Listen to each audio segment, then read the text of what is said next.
Hello friends, welcome to this video lecture on general exceptions which is covered under Indian Penal Code 1860.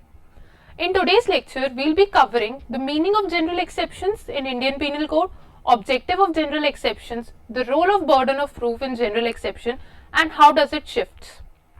Now coming to the meaning of general exception, the criminal law cover various punishment which varies from cases to cases, but it is not always necessary that the person gets punished for the crime which he or she had committed. The Indian Penal Code IPC 1860 recognizes defences in Chapter 4 which is covered under general exceptions. Sections 76 to 106 cover these defences which are based on the presumption that a person is not liable for the crime which he has committed. These defences depend upon the circumstances prevailing at the point of time, mens rea of a person and reasonability of action of that accused. What are the objective of general exceptions? Every offence is not absolute, they have certain exceptions. When IPC was drafted, it was assumed that there were no exception in criminal cases, which was a major loophole. In short, the objective of Chapter 4 include exceptional circumstances in which an individual can escape from the liability, making court construction simpler by removing the repetition of criminal exceptions. Burden of proof. Generally, prosecution has to prove its case beyond reasonable doubt against the accused. Before enforcement of Indian Evidence Act 1882, the prosecution had to prove that the case does not fall under any exception. But Section 105 of Indian Evidence Act shifts the burden on the claimant. But in the exception as per 105 of Indian Evidence Act, a claimant has to prove the existence of general exception in the crime. General exception in IPC 1860 are: Chapter 4 of Indian Penal Code deals with an exception to criminal liability. These exceptions cover different acts that, under specific circumstances mentioned in sections 76 to 106, are not considered to be offences. Here, there are 7 general exceptions in IPC. Mistake of facts, which is covered under section 76 and 79. Judicial acts, which are covered under section 77 and 78.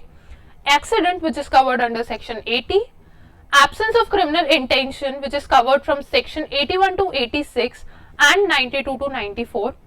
And an act is done by consent, which is covered under section 87 to 91. Then trifling act, which is also known as small acts or small offences, which is covered under section 95. And then a private defence, which is covered under section 96 to 106. Now coming to section 76 and 79, mistake of fact. Section 76, mistake of fact as a defence. Under section 76 of the law, a person who in good faith believes they are legally obligated to do something and an act according to due to a mistake of fact and acts accordingly due to mistake of fact, not mistake of law, is considered to have committed an offence. For example, soldier following orders from superior officer and conforming to the law fires upon a mob. In this case, the soldier has not committed an offence. Now, section 79 similarly act good faith believes in justification by law. According to section 79, if a person genuinely believes in good faith that their actions are justified by law, they are not considered as an offence. The key difference between section 76 and 79 is that a person is assumed to be legally bounded in the former, while in the later they are assumed to have legal jurisdiction. This means the distinction lies between a real or perceived legal objections and a real or a perceived legal justification for the act.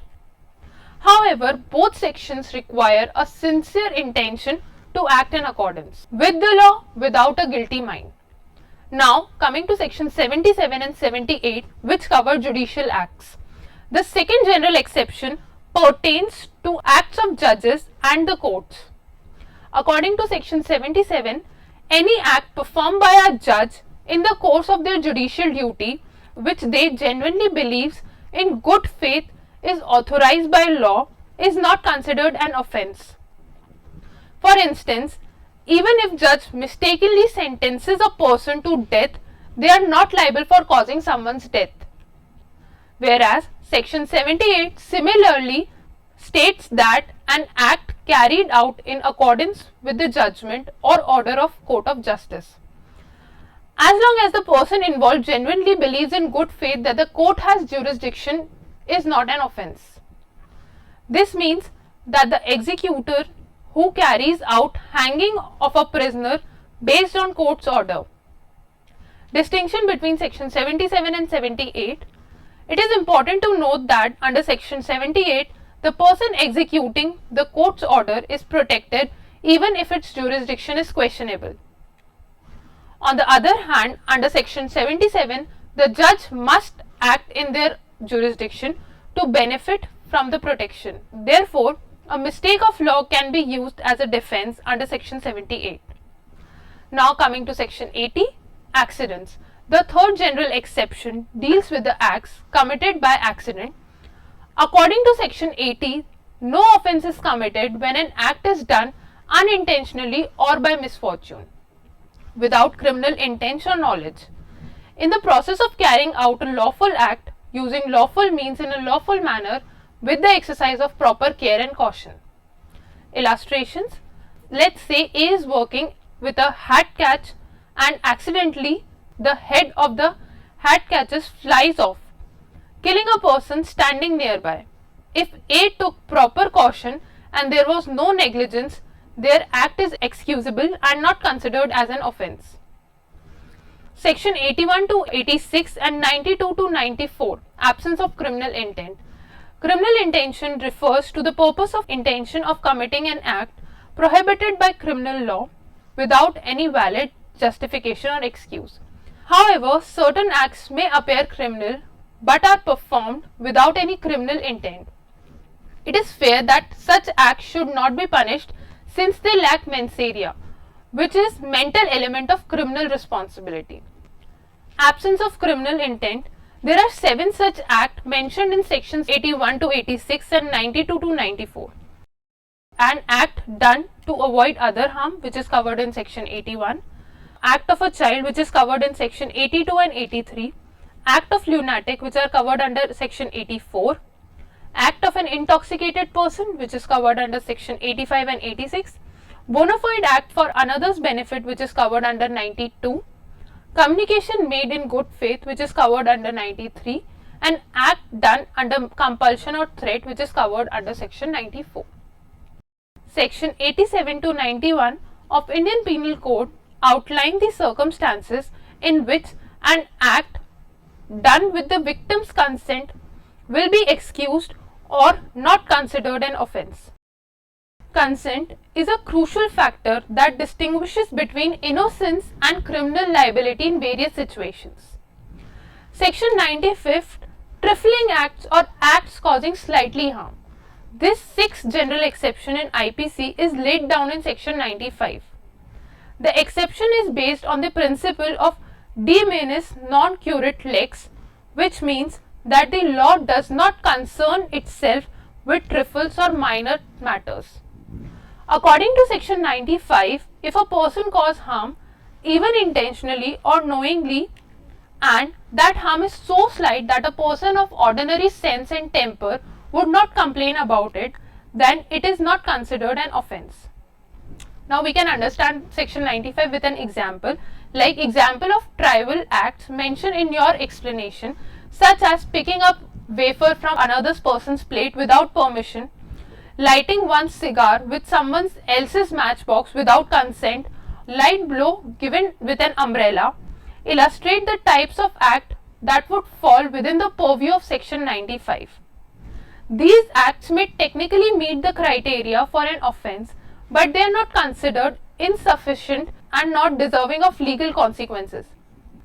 Section 95 prevents the law from being overly burden someone by exempting trivial matters from criminal liability, focusing instead on more substantial offence that warranted attention and prosecution.